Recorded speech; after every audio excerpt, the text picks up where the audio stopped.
கர்த்தருடைய பரிசுத்தமான நாமம் மகிமைப்படுவதாக. ஆசீர்வாதமான காலை நேரத்தில் ஒரு நிமிட தேவ செய்திக்கு உங்களை அன்புடன் வரவேற்றுக் கொள்கிறேன். சங்கீதம் 29:11 இப்படி சொல்லுகிறது: கர்த்தர் தமது ஜனத்துக்கு பலன் கொடுப்பார், கர்த்தர் தமது ஜனத்துக்கு சமாதானம் அருளி அவர்களை ஆசீர்வதிப்பார்.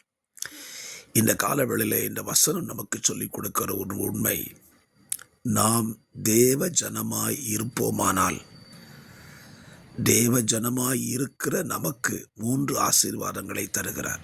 1, பலன் கொடுக்கிறார், சமாதானம் கொடுக்கிறார், ஆசீர்வதிக்கிறார். அப்படியானால் நாம் இந்த காலவெளியிலே தேவ ஜனமாக இருப்போம். உலக மக்களாய் அல்ல, தேவ ஜனங்களாய் இருப்போம். தேவன் தரும் ஆசீர்வாதங்களை பெற்றுக்கொள்வோம். God bless you. Amen.